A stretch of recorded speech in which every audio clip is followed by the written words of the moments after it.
네, 안녕하세요. 오늘은 정말 멋진 소식을 전해드릴게요. 2014년 노벨 경제학상 수상자 장 티롤, 프랑스 경제학자죠. 이 사람이 이제 암호화폐가 성공하려면 딱 하나가 필요하다. 딱 하나. 사실 이 딱 하나가 비트코인은 잘 안 됐어요. 그래서 이제 상품으로 가서 디지털금으로 가서 성공한 거예요. 게임 체인지였으니까 비트코인은 성공해야죠. 그런데 다른 암호화폐, 모든 암호화폐, 그 암호화폐가 성공하려면 딱 하나가 필요한데 이 세상의 모든 암호화폐 중에 그 딱 하나에 집중해서 하고 있는 코인은 파이코인밖에 없어요.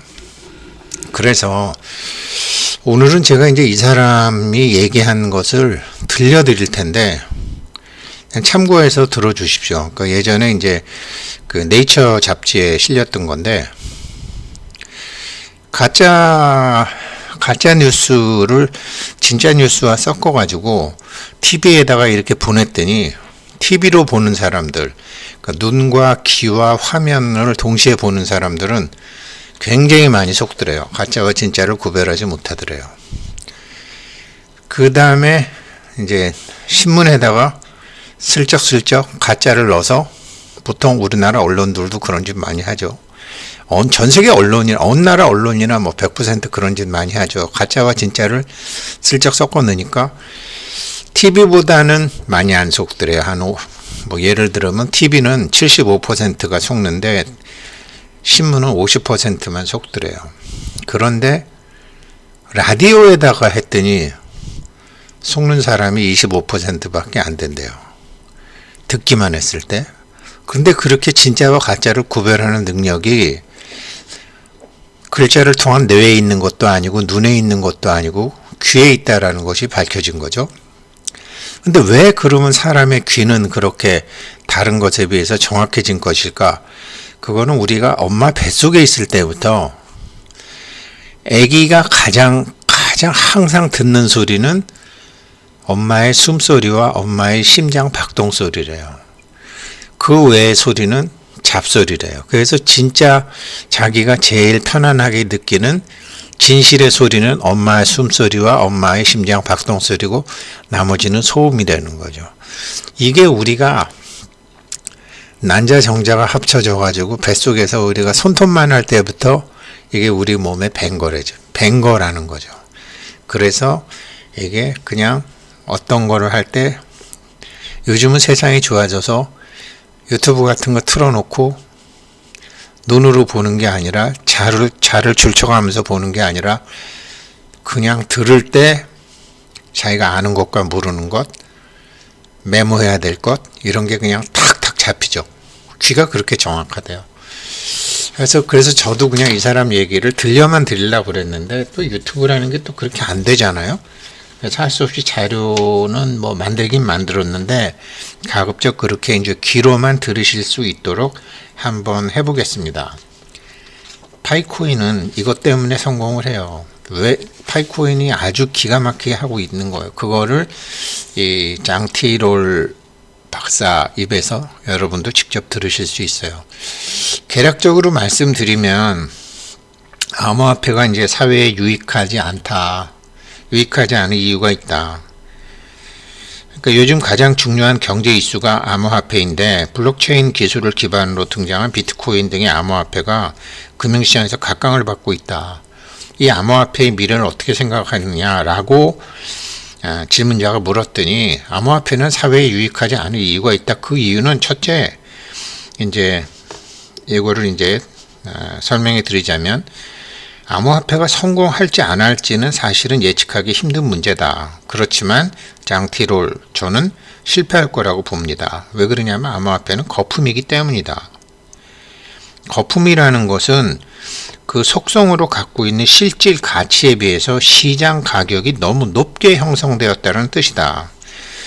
지금 비트코인 가격은 암호화폐에 대한 사람들의 막연한 기대와 신뢰가 뒷받침되고 있다. 그런데 만일 그렇게 되기는 힘들겠지만 사람들이 비트코인을 믿지 않게 되었다고 한다면 그때는 폭락할 것이다. 그런 거를 거품 붕괴라고 한다.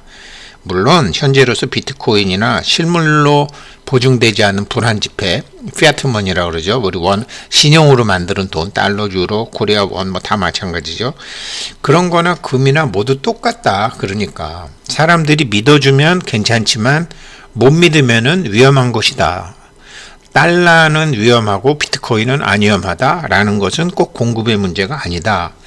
이런 얘기를 하면서 수천 년 동안 계속되어 온 금값 거품을 계속 생각을 해보자.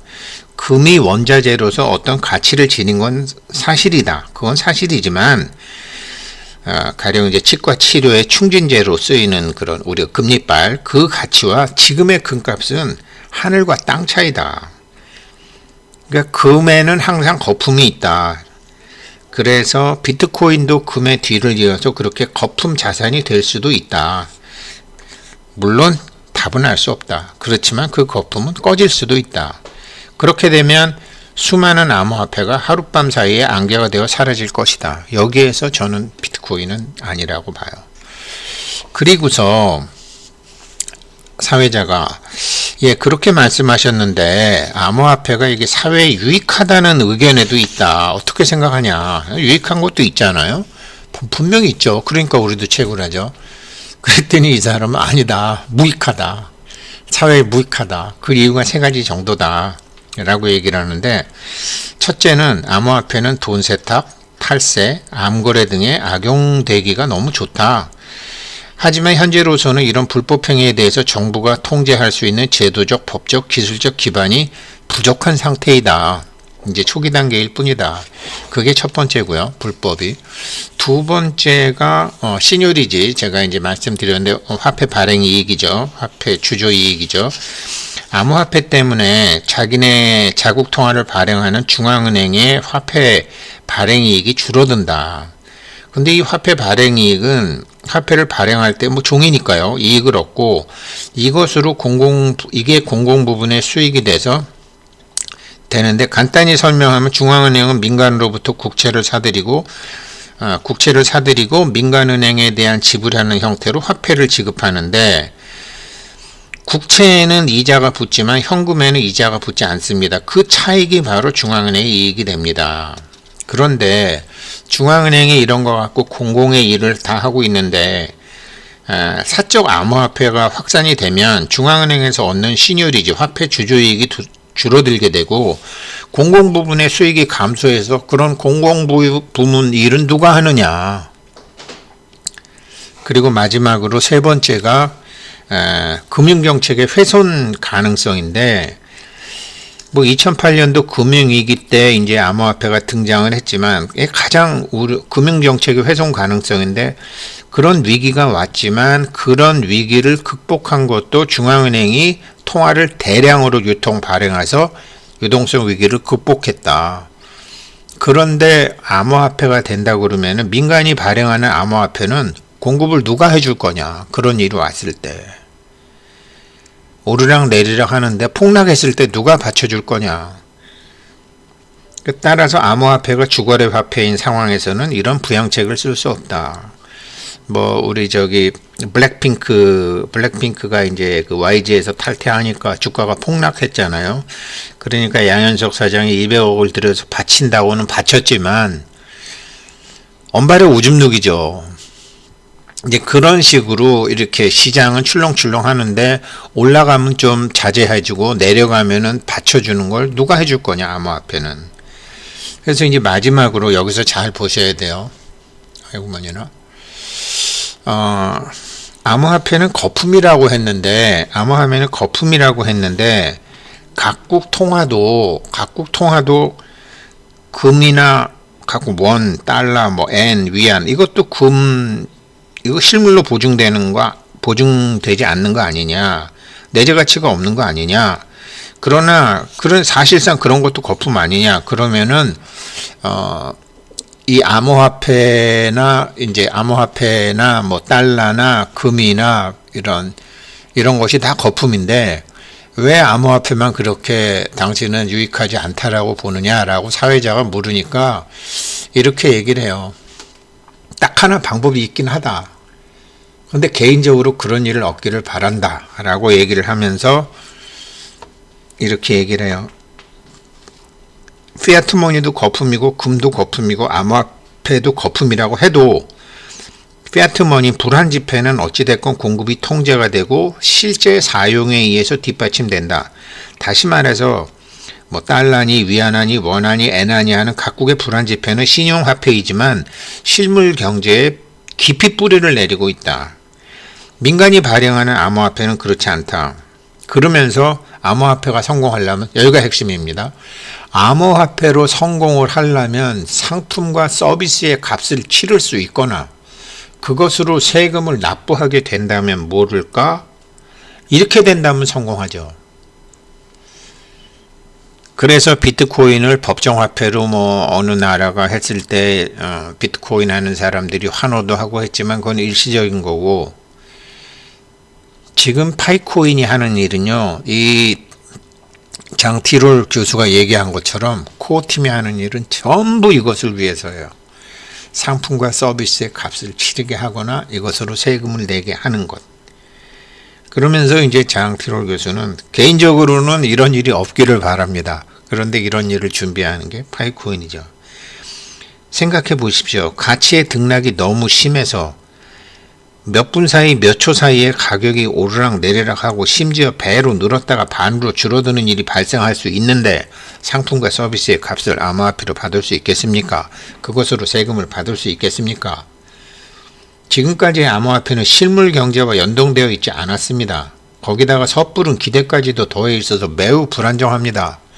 실물 경제와 연동되는 암호화폐가 나오고 이게 실물 경제에 깊이 뿌리를 내리고 있는 화폐가 나온다면 몰라도, 그러니까 지금의 암호화폐에 비해서 어찌됐건 각국이 발행하는 불안지폐, 피아트머니, 달러, 원화 같은 것은 어찌됐건 그 역사가 길고 많은 사람들이 믿고 가치도 비교적 안정적이다. 그러니 이게 근본적으로 다르다.